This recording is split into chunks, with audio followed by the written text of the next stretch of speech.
Hey everyone, so welcome to the workshop we're doing today. So as the name implies, this is just how to get into the tech industry. Because most of the time, a lot of this information is not easily disseminated to you guys. So we wanted to have this workshop and just to do everything and just tell you how to get into the tech industry and how to get into software engineering roles, non-software engineering roles, and just the steps in order to do that. So hello everyone, I'm Avery. I'm a fourth year UCF student majoring in social sciences. I've interned at places like the Hub Project, Council for Relations, Swing Left, and more recently New America. I'm this year's workshop director, but I'm also a member of the Student Undergraduate Research Council, which I'll talk about later on. So I'm currently doing some machine learning research and data annotation at the STIR Lab, and then I'm also doing some COVID-19 research at ISBS. Awesome. Hey everyone, my name is Aileen. I'm a fourth year, also a senior at UCF. I'm majoring in computer science. I previously, over the summer actually, was a full stack software engineering intern at Nextdoor. I don't know if you guys know it, it's a startup. They do neighbors, Lost Dog, that's the company. I previously did research at UCF at a human computer interaction lab, which was a lot of fun. And I'm currently a backend Python developer at UCF as a tech ranger. At Nighthacks, I started off actually as the front-end dev engineering lead, and I still am, and I graduated to become the secretary of the organization. Awesome. So why are we even here in the first place? I know I talked about it a little bit earlier, but I want to give clear reasons as to why we're here and what questions we're going to answer. So the first one is, what can I do to secure an internship before I graduate? Because I know that's on the minds of, whether you're a freshman or a senior or anywhere in between, you want to do that. Secondly, what resources are there for me on and off campus, to get a job in tech or any industry you really want to get into that involves technology. UCF has a bunch of opportunities that we're going to outline later on. And third, what can I do to prepare for these research and these software engineering roles? Because once you get them or on the roll to get them, you need to understand what you're doing. And then fourth, we're just saying, how can I plan for these opportunities from where you are now, whether you're a freshman or a sophomore, or as I said, anywhere in between, there's a way that you could plan for it and that it could happen. So yeah, I'm gonna pass it off to Aileen. Awesome. So I'm gonna go ahead and get started. My section is basically called Cheat the System because I think I'm literally gonna tell you guys how to cheat the system. Before I even got my first internship or started the process of getting an internship, I had no idea how to go about it. And a lot of people wouldn't talk about it. And it's actually much simpler than you think. And as a freshman, it seems so daunting to me, but really it's just because nobody wanted to talk about it. And so I'm hoping what I tell you guys today is enough for you guys to know it's really not a scary process. It's actually extremely simple. And the reason people don't talk about it is because once they get up there, they get a job, they don't want to tell anyone else how it happened. And it's kind of a messed up system. So I'm here to tell y'all. So what actually entails getting an internship? So after looking over my past couple of years, last year, I went through the whole process of actually trying to find an internship. I was able to kind of narrow it down to 4 main parts. The first part is your resume. I'm telling you guys, your resume is literally key. And don't worry, I'm going to go very in depth with each of these 4 individual parts. But your first part is your resume. It literally speaks for you. It's the thing that people see before they see you when you're applying to an internship or any sort of role. The second thing is data structure and algorithm preparation. This is the longest step and the step that a lot of people don't pay a lot of attention to. So I'm going to make sure you guys really understand why it's so important and how much it matters when you really get to the part of interviewing for an internship. And the third part is actually managing the technical interviewing season. It's a long time, it's a lot of months, it's very frustrating, but I do have some advice that I want to give to you guys because you will be able to manage it once you know how to navigate it. And the last thing, hopefully if you get acceptances, you learn how to manage your acceptances. If you get rejections, it's okay. I'm also going to tell you guys how to manage and go about those. But before you even get started, you want to keep in mind to yourself, what company do I actually want to work at? You're either in the part where you don't know, you have no idea what sort of company you want to work at, which was where I was, or you have an exact idea. I want to work at a company that's this size and they do this and whatever. If you have a place in mind that you like, apply to those sort of places. If you don't have a company in mind that you like, apply literally everywhere. The world is your oyster. But let's get started with your resume. It's literally the answer to all of your problems. Let me tell y'all why. So your resume is extremely underrated. As a freshman, you get out of high school and you're like, okay, I have this resume, I worked at Publix and I put them, they don't care about that. I'm telling you guys right now, they literally do not care about that. But people, when they get out of high school, they have a resume and they think it's strong enough. but at the same time, you're not too confident in it. You need to make sure that your resume is very powerful. And it's very hard to do to have a strong resume, but that's why you're here. That's why you're at Night Hacks. You're looking for ways to strengthen your resume. Literally, when you have no one else, you have your resume. And what I mean by that is when you have nobody at a company that you want to apply to that can refer you, you don't know anyone who works there, your dad works at Google and you know you have a friend, you have none of that. You're starting at bottom, ground scratch, you know nobody, and you want to get into a company, your resume is what speaks for you. And your resume is literally the only thing that gets you in that door. I was a person who I have nobody who I knew who was in a tech company that I could ask to refer me. Hey, can you please get me in? Do you know this recruit? I knew nobody. I started from bottom ground scratch, which is why I'm telling you guys, your resume literally, it speaks for you. So I'm going to tell you guys a little secret, but I'm actually kind of curious. How many of you guys know what an ATS scanner is? Okay, you do, Harold. Okay, Dylan, okay, that's fine. It's okay because a lot of people don't know what it is. And when I learned what an ATS scanner is and how companies use it, it actually blew my little mind. So an ATS scanner, it stands for applicant tracking software or applicant tracking system, one of the two. Basically, it's what mass companies use to parse resumes. So the reason that they use it is because hundreds of people are applying to these companies all the time. They need a way to parse literally hundreds of resumes at once. And to do that, they use an ATS scanner. If you've applied to any positions before, and it's okay if you haven't, two great examples of an ATS scanner are Greenhouse and Lever. They're two the most popular ATS scanners out there. When you submit your resume to them, it's literally parsing your resume however the company wants it to be parsed, and it's determining, do we reject this person or do we accept this person? It's literally all based in an ATS scanner. And the reason why this ATS scanner works the way it does is because it's parsing your resume for keywords. It's trying to see, do you have languages that the company wants you to know? It's looking for metrics. Do you have really high numbers on your resume? Do you say things like Shep if you're a part of Shep or Grace Hopper, things like that? It's parsing your resume for very specific things because companies are always trying to find people to fit a certain role. They want to find people who are Python developers. They're going to tell the ATS scanner parse to see if they have Python on their resume. So the biggest thing about ATS scanners is the keyword that you have in your resume. It literally does not care how your resume looks. It takes your resume, it's parsing it for all of these keywords, and it's determining, yeah, this person has a resume that is strong enough for us to accept them. And that's how that happens. Most of the time, people submit their resume, they're not confident in it, they didn't have somebody look over it, maybe they didn't prepare it well, they don't have very good keywords, they don't have very good action verbs. Your resume is going to be rejected. And that's the hard truth of it, because once you put it through an ATS scanner, it's not a human being that's trying to be nice and looking at your resume. It's literally a machine looking at the words that exist on your resume. But I will say this website that I use, Resume Worded, this is not a promo deal because please do not pay for this thing. I swear to God, you can use the free version. I use the free version. I found this months ago, sometime last year. And what it does for you is it replicates an actual real life ATS scanner. And even if you Google the word resume ATS scanner, you'll find a bunch more. You don't have to use Resume Worded. It's personally my favorite one. And the reason is because it literally grades your resume. It breaks down the parts of your resume, how impactful it is, all of that stuff. If you're repeating words, it literally tells you what you need to fix about your resume. And the higher grade you get, the more likely you are to submit your resume anywhere and get an OA or an acceptance returned back to you. So the next part is data structures and algorithms. This is the longest part. So after you're done working on your resume and you, oh no, oh yeah, you're fine. After you're done working on your resume and you're getting a lot of good feedback on it, you're submitting it to a bunch of places. This is the step that you should be doing before you even submitted your resume. And this step does take the longest time. But I do want to say, while you guys are in the position that you're at right now, as a senior, now that I'm looking back at my CS1 and CS2 classes, I'm like, damn, I really wish I paid more attention because these classes literally were teaching me what I was supposed to know for LeetCode and HackerRank. These classes are literally preparing you to think how you're supposed to think in a technical interview.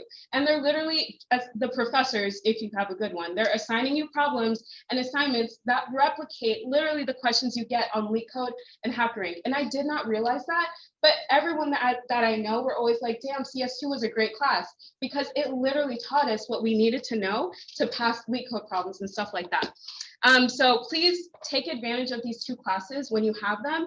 Take the time to really ingest and learn and understand what they're teaching you. Data structures and algorithms are finite. There's only so many in the world, and thus there's only so many that an interviewer can ask you in an interview.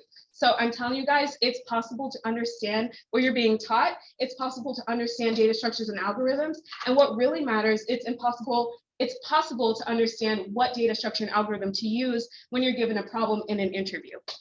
I also want to say, please don't give into the leak code and hacker rank like grind culture. A lot of CS students will do that because they'll straight up be like, oh, I did this many leak code problems in this day. Oh, I'm telling you right now, if you tell yourself that you're going to do a leak code problem every single day, you're going to reach burnout so quickly. And I know because I did it. I know because every single one of my friends did it.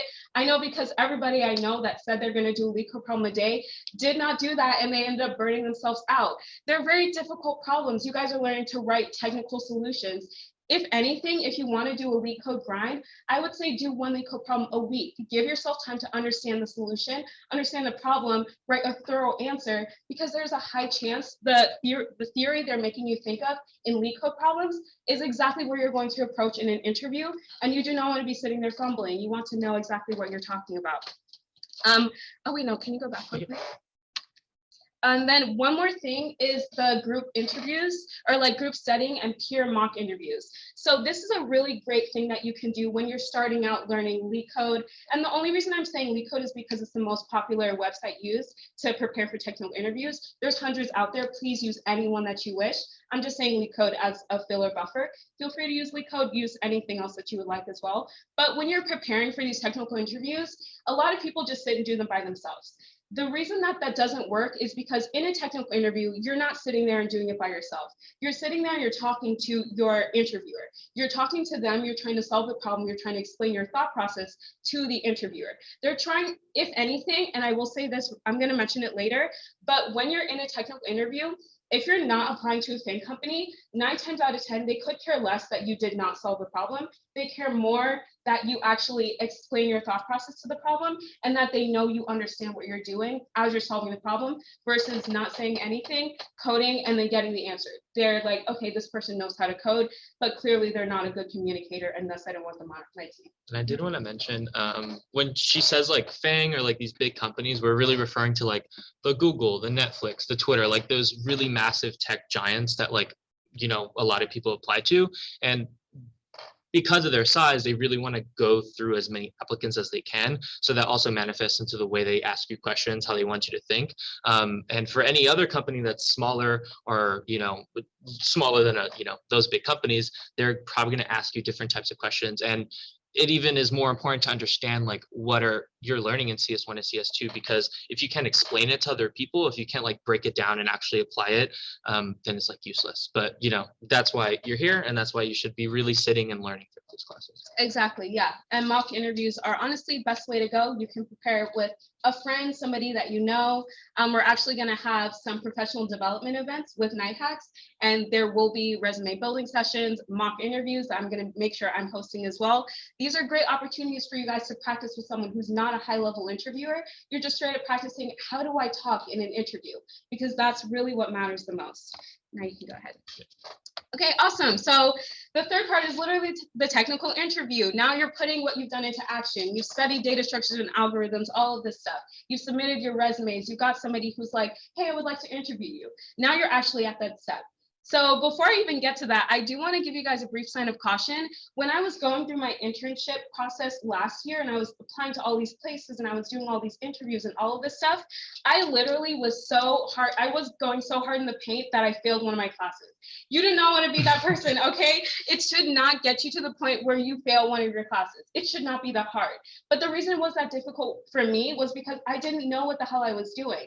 But now that I know, it's so simple. I'm really hoping you guys see the outline of it. It's such a simple structure. Do not let yourself get swept up in how time consuming it can be and how distracting it can be from your own classes. They really matter a lot. And it really hurts a lot, your ego, when you fail a class just because you were trying to do an interview for a company. Like, you don't want to be that person. So please be cautious. Just know that the most popular time for the interview season does fall in fall semester. It's typically from August all the way to November. That is the time where most companies are recruiting for people to be interns in the summer of the following year. So just keep that in mind. It's a very stressful time. But if you are aware of how much you're doing, the companies that you're applying to, just space out your applications and your interviews. Don't let yourself fail a class, for real. But either way, so you've submitted your resume, you're prepared with data structures and algorithms. So in my experience, every single company that I applied to and got the next step with, and by next step, I mean they didn't reject me, they either gave me one of two things. The first thing is they gave me an OA, which is an online assessment, or the other thing is they gave me a behavioral phone call with a recruiter. So the way that they would do this is they would literally send me an email and they'd be like, hey, we liked your resume. Here's an OA. Please complete it. It's due in 2 days or whatever, and you have 90 minutes to do it. Or the phone call, it would be a recruiter who emails you and they're like, hey, we really liked your resume. Can you send me your availability so that we can hop on a 30-minute phone call and talk? So both of these are great scenarios. It means that you've made it to the next step, your resume passed through, and you're actually getting your foot in the door with this company. So the biggest thing I want to say here is an OA is literally, most OAs take place on HackerRank, which is another platform to practice coding, just like LeetCode. A lot of them take place on HackerRank. I would say almost every single OA that I got was based on HackerRank. A couple others were on CodeSignal and Byteboard. You guys might not know these, but that's okay. Once you get interviews and they're like, do this OA, you're gonna know what I'm talking about. But for an OA, it's literally saying, do you know how to code? Do you know how to solve this problem? And you will know how to solve this problem because you guys spent time studying your data structures and algorithms. You know how to approach a logical problem. So you're gonna do well on your OA. I just know it. But take that OA as a benchmark of your skills. If you fail the OA, that's okay. Take that as a sign to be like, damn, I really didn't know how to solve this problem. Let me save it so I can work on it later.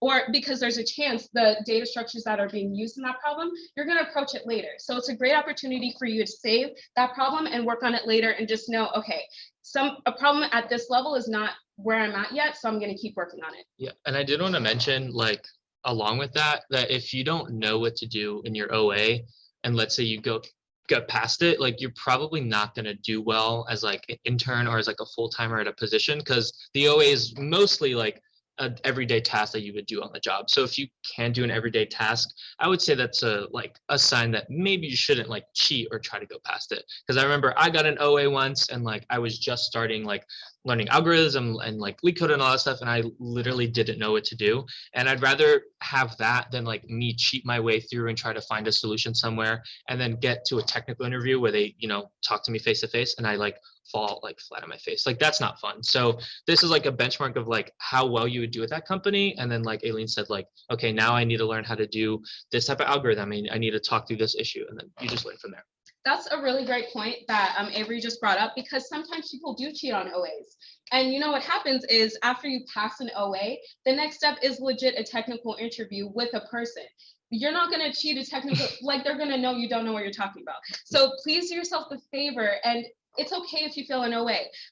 Also, because I got most of my OAs on HackerRank, I also failed a lot of my OAs. And that was a sign like, okay, I don't know what I'm doing for this OA. Let me work on this problem later and stuff like that. So it's completely okay. Most people fail OAs. A lot of times you pass them, you get to the next step. Just take it as a benchmark of your understanding at that moment, and just know you're going to get another one. They're all the same.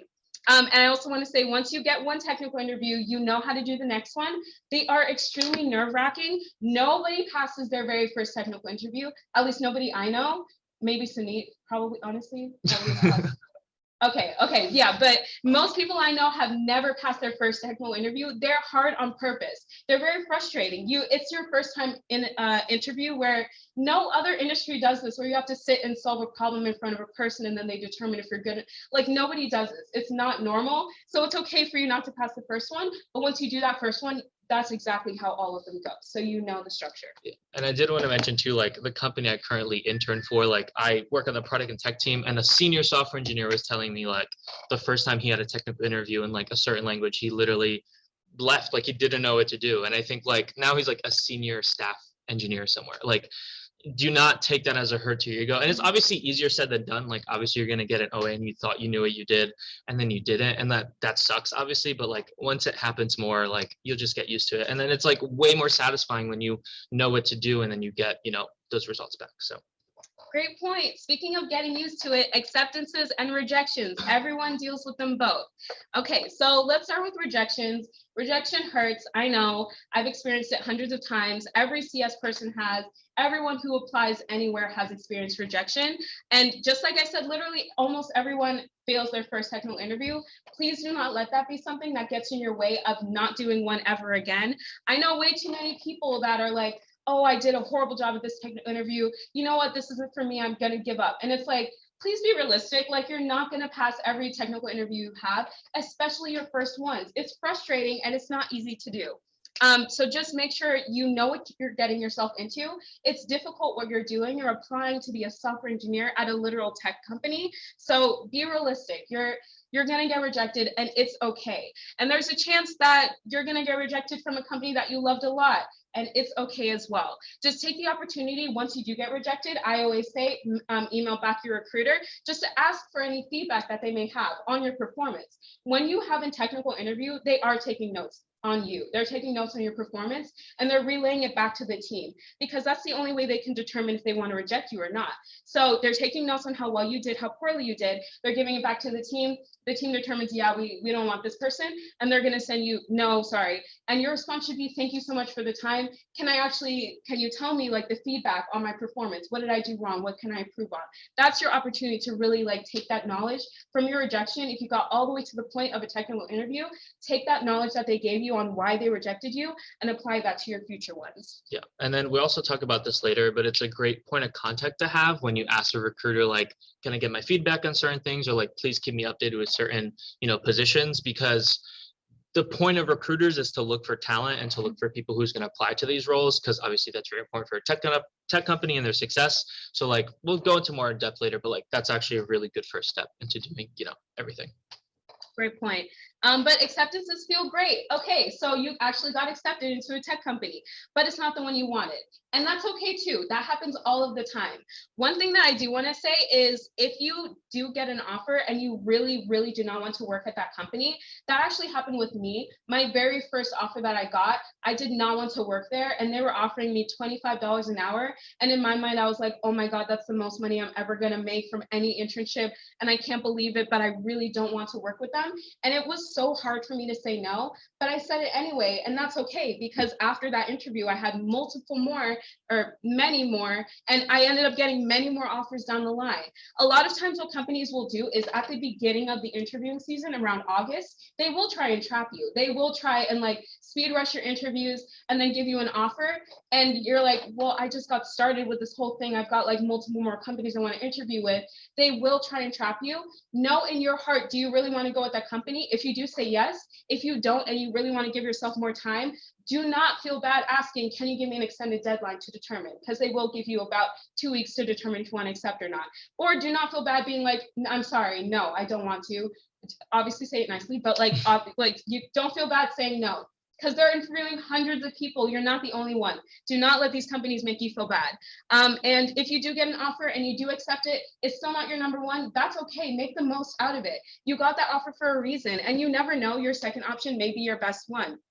A great thing for you to do is to actually track the companies that you've applied to, which ones you've got accepted from, which ones you've got rejected from. A good reason to do this is because it makes you think realistically, because most people do get rejected from their companies. I applied to around 30 something companies. I got rejected from like 15, 20-ish of them, and I got acceptances or moved on to the next round from like 10, whatever of them. So you get to see, okay, my ratio, it's a harsh ratio to look at, but it's normal compared to your friends, compared to the people around you.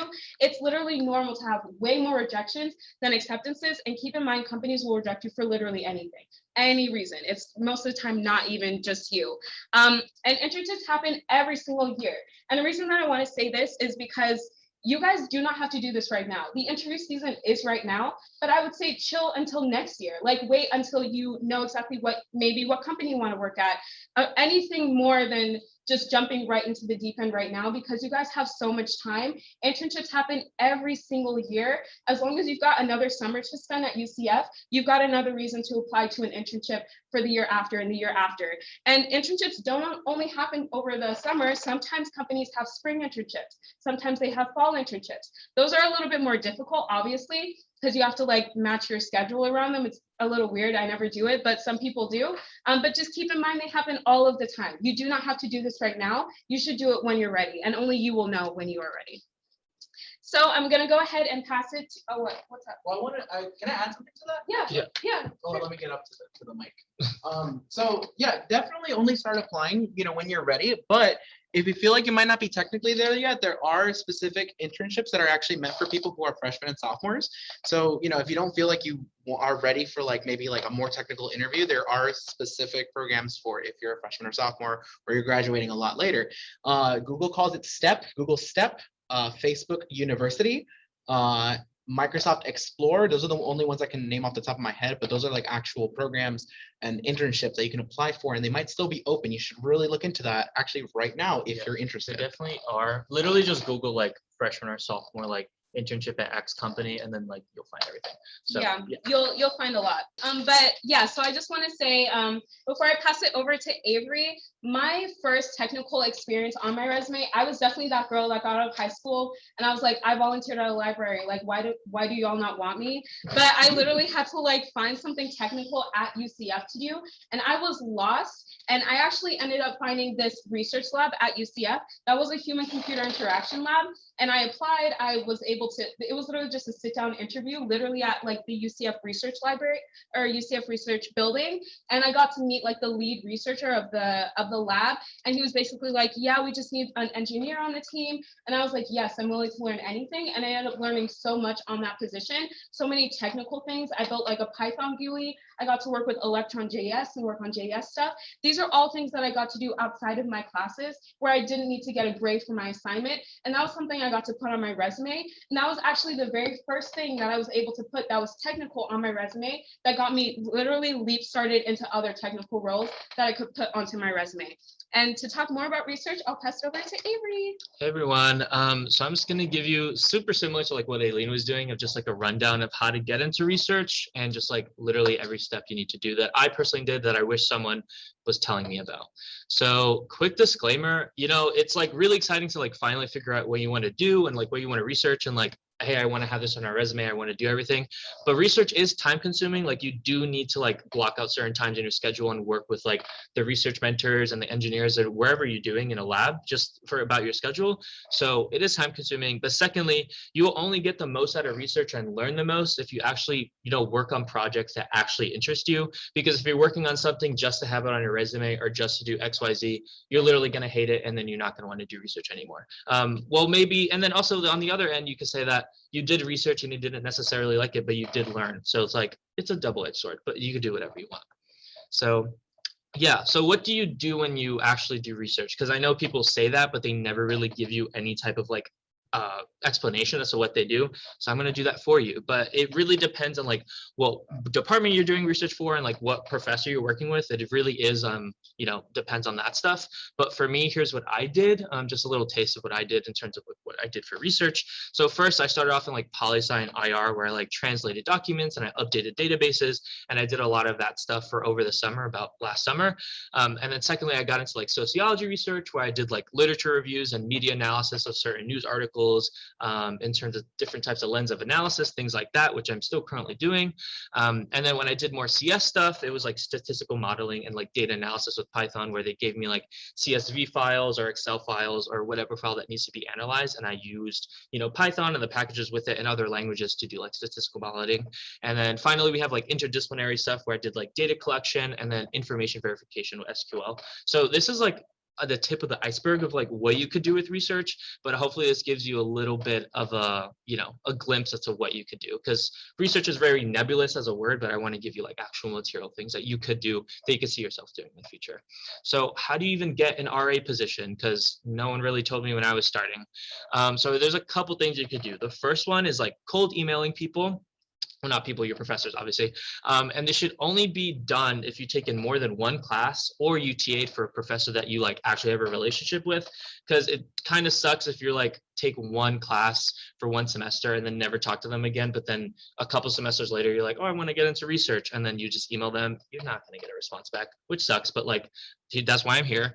And then you should be able to like sell yourself to these professors because obviously you made a relationship with them. You've gotten good grades in their class. You've TA'd for them. You've done stuff. So you just need to do that. And then also understand what type of research they're publishing, because that goes back to what I was saying earlier of like, you need to know what type of research interests you and what projects they're working on. So yeah, you can also check Handshake, which is like LinkedIn, but like for specific college campuses, because they occasionally, update it with RA roles that you could apply for.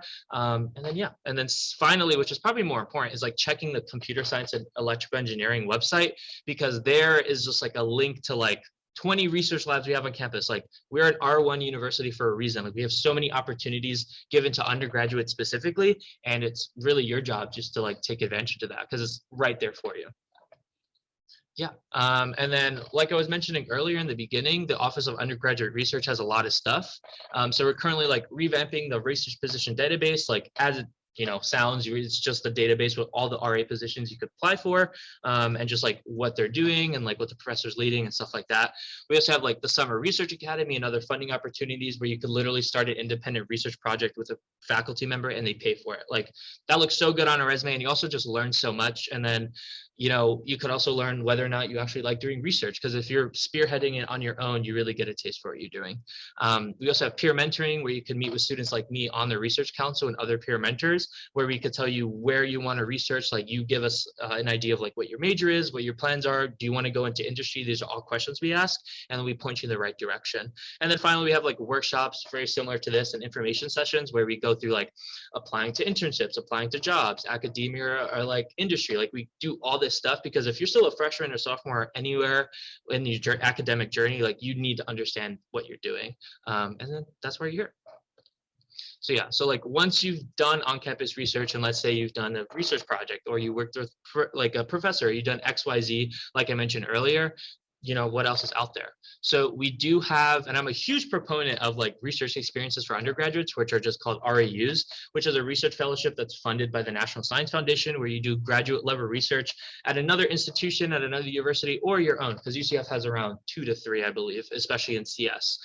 So not only do you get paid for this research, but you do get room and board and other stipends as well, depending on the program.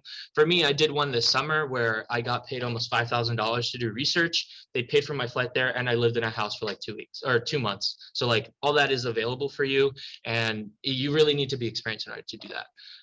So for just computer science and information sciences, there's 98 sites you could apply to, like covering a wider range of things. So there's going to be something for you, I promise. So it's like remote sensing, human robot interaction, cyber physical systems, medical informatics. Like that's not even touching the surface of what you're doing. And I did want to mention here too is that like, let's say you're more interested in like bio or chem or those types of interdisciplinary things. You could literally just go on that section of the REU website and just see what they're doing, because sometimes they do look for CS majors and they do look for like IT majors and all that stuff.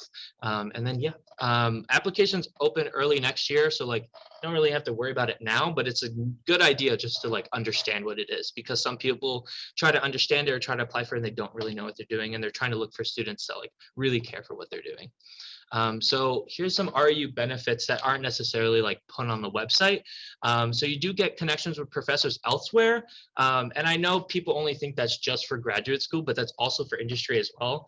So for example, when I was doing it this summer, we had someone on our research grant that was like a lead data scientist for Microsoft for like 7 years. Like these people, go to these grad school and help people research, but they also connect you with companies that are doing a lot of quantitative and tech work. And the majority of the time, your research will get published, but if it's not, you could still present it at research conferences and do all that really fancy stuff, because not only is that really good for just like personal and professional development, but you also just learn how to like present findings and present all that stuff. And yeah, and there's a potential to continue research at your home institution, which is more likely through like a thesis or independent research project that you do on your own, but you literally wouldn't have the opportunity if you didn't go somewhere else. And then most importantly, you just meet new people. Like research is supposed to be collaborative, and it's supposed to like be with other people and not just like on Zoom or something. Like when I met this summer, like I still talk to the people I do research with, like, and they are also very like-minded and goal-oriented, like me and like everyone here. And you don't have the opportunity to meet other people unless you do these things. And then also I did want to mention, you learn new technologies and you apply that knowledge to actual research projects that make a difference. So this summer I like worked with Python and I worked with a bunch of packages, and I didn't really know how to do any modeling or statistics with Python previously, but I learned in like a week and I applied that knowledge, and now that's like a skill I have in my resume. Like there's so much stuff that is out there and you just need to look for it, and you know these benefits are just there waiting for you. So there's other opportunities that aren't just REUs, so you're not pigeonholed into just applying to that. So here's some examples of like, you know, projects that you would work on and like where you would do it. So like Caltech has like a WAVE fellowship, and just as a brief, you know, I guess like synopsis, like usually these are like sophomore standing or above, but like for example like the Carnegie Mellon one where it's like human computer interaction, you could be a freshman, you know, going into your sophomore year in that summer and still apply. Like there are definitely waiting for you to do that, and REUs too as well. So we have like MIT has a summer research program, Michigan State has like an Assure program which is talking about like remote sensing, as I said, Carnegie Mellon human computer interaction, and then UC San Diego has like a cross program where they get like undergraduate engineering interns to like work on open source projects across the state. So that's awesome, like really, really cool. So for these programs, you don't have to be like really experienced in programming in order to be considered. So like in order to get those skills that like Aileen was talking about earlier, you need to be applying it and you need to be learning it. And this is a one avenue in which you could do that. But if they do want you to know specific skills, they will tell you. Like they say, I want, you know, this person to have Java experience. I want this person to have like data viz experience. Like they will tell you, but if they don't, like you could assume that you could apply. And they want you to learn above anything. The professors and the people that are there want you to succeed and they want you to learn. And another way that you could learn for these interviews and for these roles that you have in the future is just to apply it. And you wouldn't do that otherwise. So yeah. So like what can you do besides software engineering or like those types of tech roles with the experience that you have like on and off campus research? So you can do a lot of things. Companies really value candidates with like really varied work experience. And not only because it shows you can work on different types of teams cross-functionally, but it also just shows you that you could do anything that they tell you, and it will be, you know, very varied, and it could be really good for you. So here's some examples of internship roles that you could go into that aren't necessarily software engineering. Twitter has like information operations, New America has digital impact and governance, Shopify has a data science internship, Brookings Institute has like research and events in AI and emerging technology. All these are really interdisciplinary positions that, you know, want you to use your tech knowledge, but also builds other things that aren't necessarily just tech and quantitative. So yeah, all these roles could turn into like full-time offers and like equip you to take on different roles, let's say in product management and analytics and data science and even software engineering as well. Like all these really feed into each other, and when you learn on the job, you're going to be able to apply it wherever else you go. Yeah, so these roles are really, really flexible. So you don't need to do like specifically everything that the job application says. Mentioning to your manager like what you're good at and like what you want to learn at like in these internships opportunities, like really, you know, allow you to learn a lot more things. So for example, you can learn like data visualization. You get access to code bases that the company works on. You could, you know, work alongside engineering, product and tech teams to like deploy products and help with that assistance. Like for me, I wanted to learn more about like statistical modeling and political science and like that political tech scene. And now I'm doing like a project with my manager on like data science and analytics. And that was not mentioned in my job application or like in the job description, but I just said, hey, I want to learn this. And then guess what? We did it. I'm not sure if that's like, you know, completely uniform in like every single industry you go to, but from my own experience and from people I've talked to, these internships are meant for you to learn. And if you don't bring it up, you're not going to be able to like actually have an opportunity to do it. So yeah, now you made it to the end. You know, you did research, you did sweet rolls, you did everything. So yeah. All right, well, in terms of making it to the end, in terms of making it to the end of your research, the end of your internships, you have so many connections at your hands, and connections go kind of back to the first step of the internship process where your resume is key and you have nobody else. Where the connections that you make after your internship, this is where you have people now. Like you have people at the company that you interned at that you could reach out to later in the future. An example for me, after my internship, there was 16 interns interns in my intern class, and every single one of them applied to other places. We all know a bunch of people. I can literally go into my intern chat right now and be like, hey, does anybody know an IBM recruiter? I really want to apply there next year. And somebody will literally respond and be like, yeah, I have a friend who works there, blah, blah, blah. So you see how easily you can make connections at the places that you go to, whether it's internships or resumes. Literally, these people are now at your disposal to reach out to and maintain a good connection with. And a good thing that's you want to do is just maintain an updated resume. After you accomplish something, put it on your resume. Make sure it looks good. Come to our research events workshops where I can make sure it looks good, but like maintain an updated resume, because now you're able to have a resume that's strong and you can hand off to anyone, a LinkedIn recruiter that messages you, or somebody who you've worked at their company previously and you just want to be like, hey, I saw that you guys had open roles. Here's my updated resume. Hope you're doing well. Like, that's something simple that you can do, and it allows you to reach out to people for referrals in the future and stuff like that. Yeah. I did want to mention too is that like it could be kind of sucky to like, you know, try to keep all these connections and try to do all this stuff. But I think once you actually talk to these people and like you work with them, you're going to realize that like all this stuff is really, really important.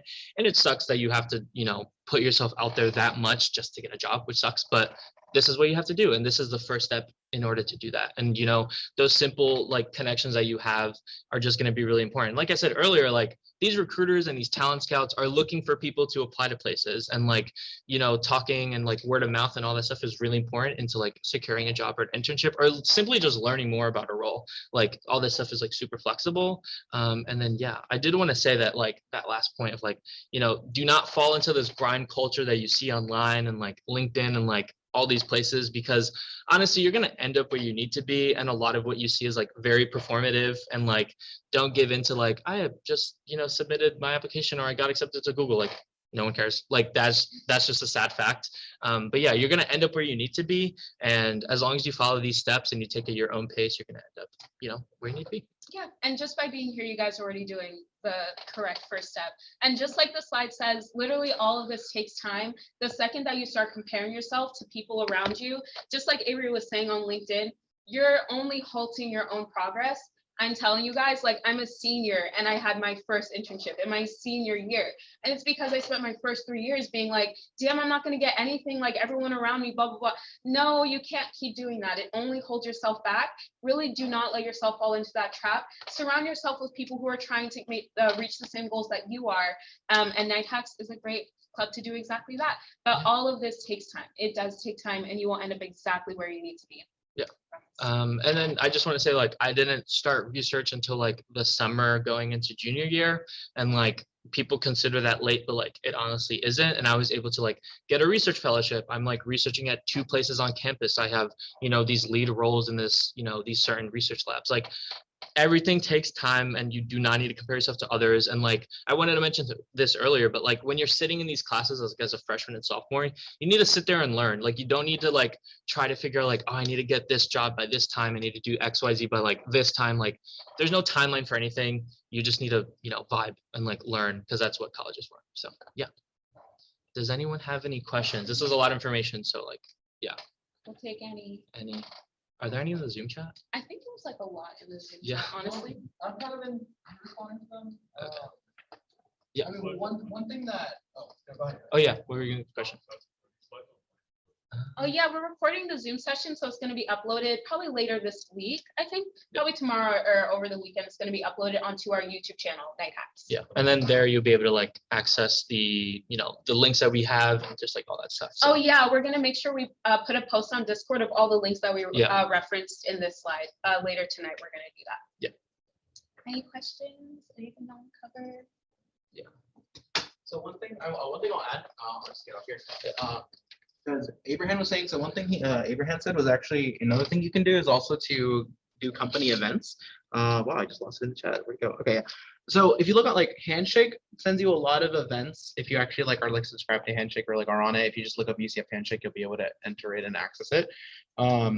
So company events can allow you to actually like network with like recruiters or like meet people or kind of like get the ins of like the process for like maybe a specific company or just kind of like, you know, some good steps going forward.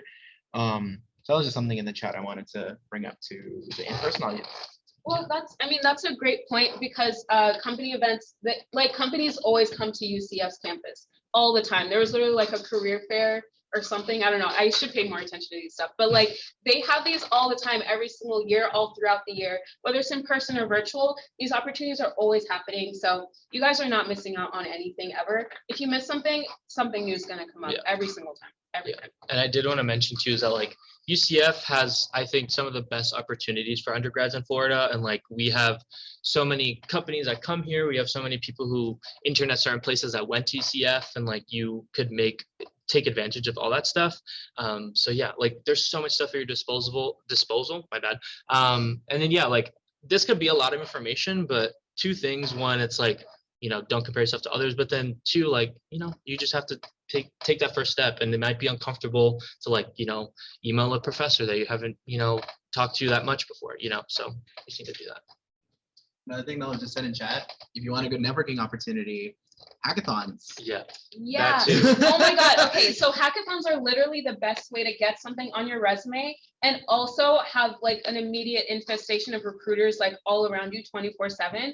I'm telling you guys, because a hackathon, I'm sure you guys know what it is, but if you don't know what a hackathon is, it's essentially a weekend long project building session where you get to make a team and you guys get to build something over a weekend very rapidly. It's very intimidating for first timers, even though it's the most beneficial for first timers. If you're a beginner and you've never coded before even, or you've just never gone to a hackathon before, we highly encourage that you do. If you want, you can come to ours November 12th to November 14th, but essentially you end up with a project that's legitimate that you can put on your resume. And that is something that you didn't have to do for a grade, you didn't have to do for an assignment.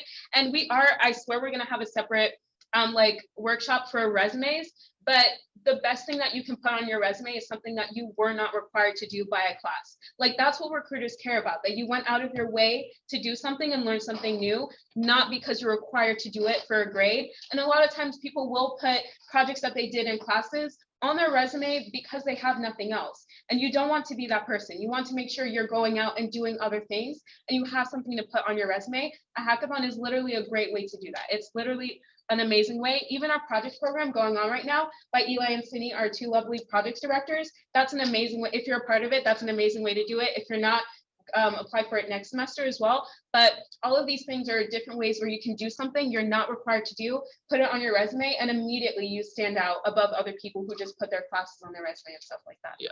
And then one thing too is that like for these research things that I like did over the summer too, like I could put that as a project that I worked on because I literally have access to a code base. I could talk to a recruiter about like my thought process about the code that I wrote or like other people wrote. Like there's so much you could do. And then yeah, that's also why you go to these things. Yeah. If y'all don't have any questions or you want to ask us a question afterwards, feel free to like come up. But I think that's basically it. Yeah. Yeah. And then this is our contact information, our Discord and our LinkedIn as well. Yeah. And then yeah, if you have any more questions about like our user research, I could give you like my school email and then you could just talk to me after. So. Awesome. And if you guys have any like internship specific questions, interview specific questions, anything relating to SWE specifically, I'm down to answer anything y'all got. But oh, and before we end, I do want to say like our workshops usually do not go like where we're lecturing stuff to you. Like for example, the next couple ones, you're going to be sitting down and like coding things together and stuff like that. Yeah, like intro to GitHub, you're going to have your laptops out and working on things. These are just our two introductory kind of lecture preaching to y'all. But the next ones will be more interactive than this. So bring your laptop. So please bring your laptops to actually do stuff. Yeah. But yeah. I think that's it. That's it, y'all. Okay, awesome. Thanks, guys. Thank you.